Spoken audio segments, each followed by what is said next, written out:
Marco Rubio made a big U-turn early this summer, deciding to run for re-election to the U.S. Senate. After easily winning the Republican primary, I sat down with the senator from West Miami to ask why he thinks voters should give him another term. Senator Rubio, thanks so much for joining us here on Impact. So it was a big win for you in the Florida primary. First of all, congratulations. Thank you. Thank you. I think many people know by this point that during the presidential campaign you had said that you would not run for re-election, and yet here we are running for re-election. What was your mindset when you made the decision to run again? Yeah, I wasn't going to run, and again, not because I disliked the U.S. Senate and wasn't honored by my service, but because I had made a decision to try to serve and work hard on behalf of the people of Florida and America from another position, the presidency. And when that didn't work out, I just felt like it was time for us to do some different things. But as I looked at the race in Florida, I was really afraid we were going to lose it. A lot of people thought we're going to lose this race, and if we did, what it would mean for the country. For example, the Supreme Court. There's going to be probably 2 or 3 Supreme Court nominations made over the next 6 years. And if I weren't in the Senate and someone else was on there, the kind of Supreme Court justices we're going to get confirmed out of the Senate are not the kind of people I think this country should have. So just as one example, I just didn't feel like I could be at peace knowing that I could have made a difference, and I decided not to because I wanted an easier life. So I enjoy working hard for the people of Florida. I'm proud of the results we've gotten them, and I look forward to continuing to do that if reelected. And that's why we changed our mind and got back in the race, and I'm glad we did. Did you get any pressure from the Republican Party that they really needed you in this position? Yeah, I wouldn't call it pressure. I'd say strong encouragement, but that really wasn't the reason why. My view, I mean, my responsibilities first and foremost are to my family, my wife, and my state and our constituents. It was a decision I made personally about where I wanted to be at the stage in my life, and as I said, we thought it would be in the private sector and a kind of a different kind of lifestyle for a while at least, if not forever. But I got into public service to try to make a difference. Someone asked you a question earlier this week or last week that if you could commit to serving your full 6-year term as Senator, and you said that nobody can make that commitment. What did you mean by that? Well, first of all, that's what I said is no one can tell you where they're going to be 6 years from now. I can tell you I'm running for the U.S. Senate. I'm not running for the U.S. Senate to position myself to run for anything else. If I were positioning to run for something else, this would not be the right race to do. My intention is to go to the Senate, be even better than I was before, and we got a lot achieved during our time there, represent Florida, continue to work hard for Florida over the next 6 years. That's my intention. That's what I'm running to do. I'm not running to set myself up for anything else. But as I've learned, both through life experience and the hard way sometimes, no one can tell you for sure where you're going to be in 4 or 5 years, but I can tell you for sure that I'm running for the U.S. Senate to be a senator and to work hard on behalf of Floridians, and my intention is to be there. But you know, the speculation is going to be that you said that because you want to make another run for it in 2020. But it's silly speculation, because if I wanted to run for president again, I didn't have to run for Senate. I had already run once. Actually, the easiest way for me to run for Senate, for president, would have been not to run for Senate. I don't think getting into one of the toughest races in the country at the very last minute against a well-funded Democrat after a long campaign for president that just preceded it is the logical step forward politically if you're positioning yourself. I ran for Senate because I want to serve in the Senate again, and that's where I'm prepared to leave my mark in public service. If there's an opening, would you run for president again? That's not my plan. It really isn't. Got a young family right now. My daughters are both in high school. By the time in 4 years, in 2 years I'll have 1 in college, and 4 years I'll have 2 in college. My boys will be getting into high school. So people think this is some easy decision you just make on your own, but it isn't. Your opponent says that he can make that commitment. Well, look, my opponent is, to be fair, he's a phony and a failure. I mean, he's a phony in everything he's talked about. You can't trust anything he says. He said he was a CPA. He's never worked in Florida a day in his life as a CPA. Never worked a day in his life as a CPA, period. Patrick Murphy said he was a small business owner. He was not a small business owner. Patrick Murphy said his small business cleaned up the Gulf, didn't have a single contract to do that. Patrick Murphy said he had dual degrees from the University of Miami. The University of Miami says that's not true.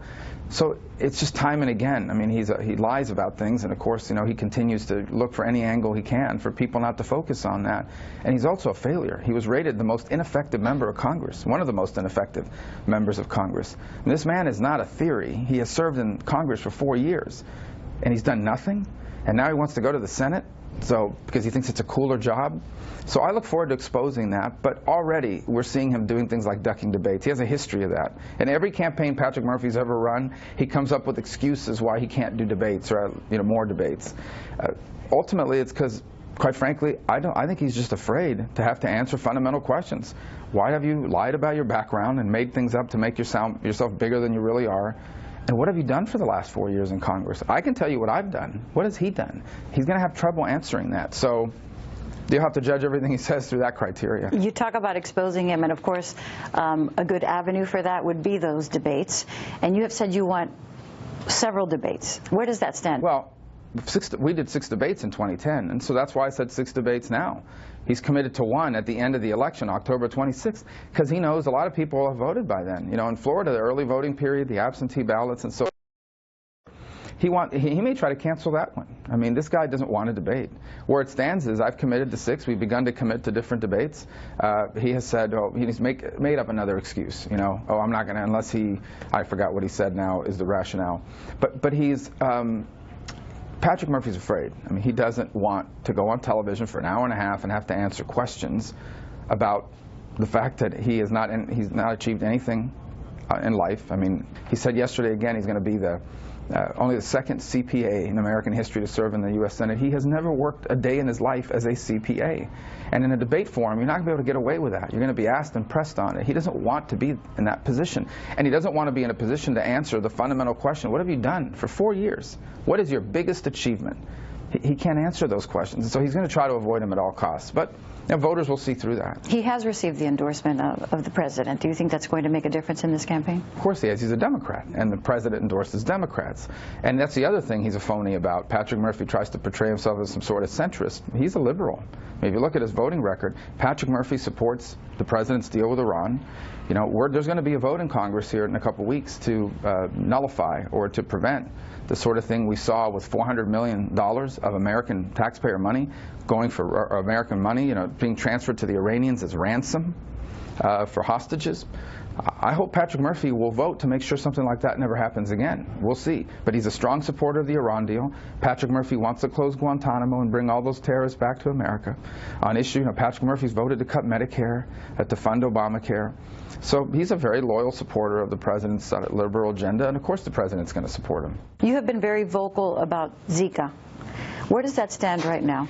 My hope is what we're working on now behind the scenes is to try to get Zika included in what they call the continuing resolution. There is the federal government's budget basically expires at the end of September, at the end of this.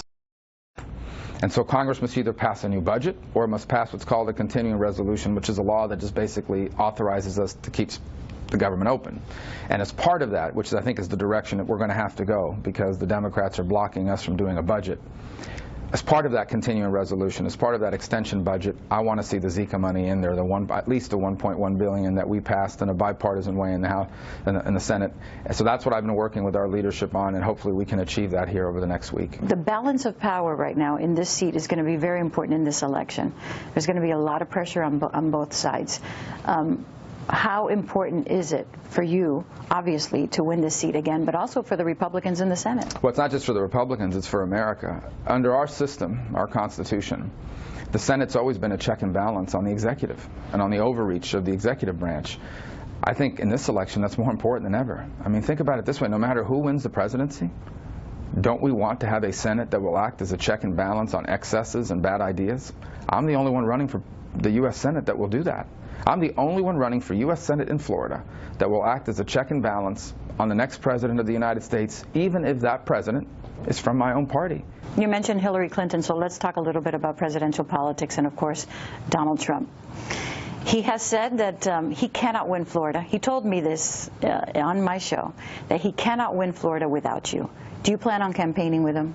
Well, we have our own campaign, and so if we look at our schedule and something he's doing fits with something we're doing, then I'm open to examining it, and we'll take that on a case-by-case basis. But as I've told people repeatedly, I'm running for the U.S. Senate. The U.S. Senate does not work for the president. I've got to run my own campaign, and I would put it to you this way. Even if Donald Trump wins Florida, doesn't mean I win. I've got to earn this on my own merits. I've got to go out and do my own campaign, have my own identity. I have my own issues. I have policy differences with Donald. And I also don't want to be a distraction to his campaign if those has become the centerpiece of the coverage of that event. So I think the best approach is for me to run my own campaign and focused on my own campaign. And there's an opportunity to do something together, and it makes